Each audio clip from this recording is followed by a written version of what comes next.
Assalamualaikum warahmatullahi wabarakatuh. Salam sejahtera untuk kita semua. Pada pertemuan kali ini kami akan membahas tentang acuan penilaian.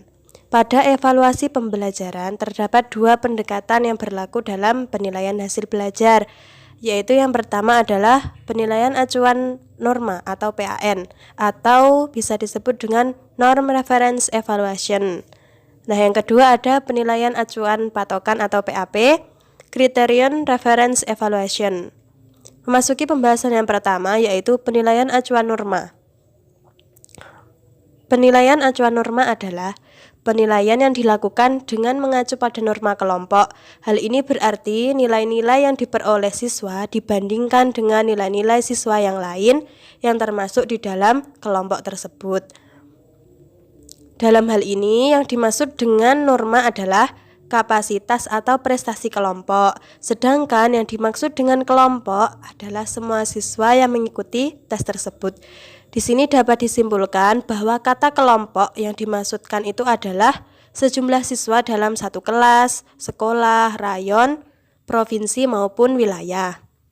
Nah, cara membandingkan yang paling sederhana dan paling banyak digunakan dalam penilaian adalah mengurutkan skor dari yang tertinggi ke terendah, kemudian menentukan di mana posisi seorang siswa berada.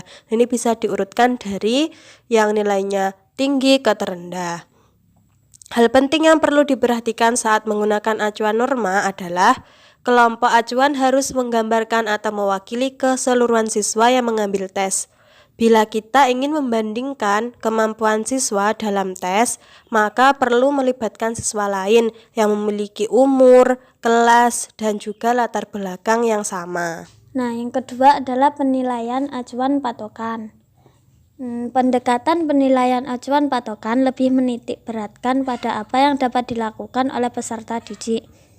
Kemampuan-kemampuan apa yang telah dicapai oleh peserta didik sesudah menyelesaikan satu bagian kecil dari suatu keseluruhan program. Penilaian acuan patokan ini meneliti apa yang dapat dilakukan atau dikerjakan oleh peserta didik, bukan membandingkan seorang peserta didik dengan teman sekelasnya, melainkan dengan suatu kriteria atau patokan yang spesifik. Yang dimaksud dengan kriteria dalam hal ini adalah suatu tingkat pengalaman belajar yang diharapkan tercapai sesudah selesai kegiatan belajar atau sejumlah kompetensi dasar yang telah ditetapkan terlebih dahulu sebelum kegiatan belajar mengajar berlangsung. Bila mana siswa telah memenuhi patokan tersebut, maka dinyatakan berhasil, dan sebaliknya, yaitu bila siswa tidak memenuhi patokan tersebut, maka siswa itu dinyatakan gagal atau belum menguasai pembelajaran tersebut. Guru yang menggunakan model pendekatan ini dituntut untuk selalu mengarahkan, membantu, dan membimbing siswa ke arah penguasaan minimal sejak pembelajaran dimulai, sedang berlangsung, dan sampai berakhirnya pembelajaran. Contohnya, untuk dapat diterima sebagai calon tenaga pengajar di perguruan tinggi, IP-nya itu minimal 3,00 dan setiap calon harus lulus tes potensi akademik yang diadakan oleh lembaga yang bersangkutan.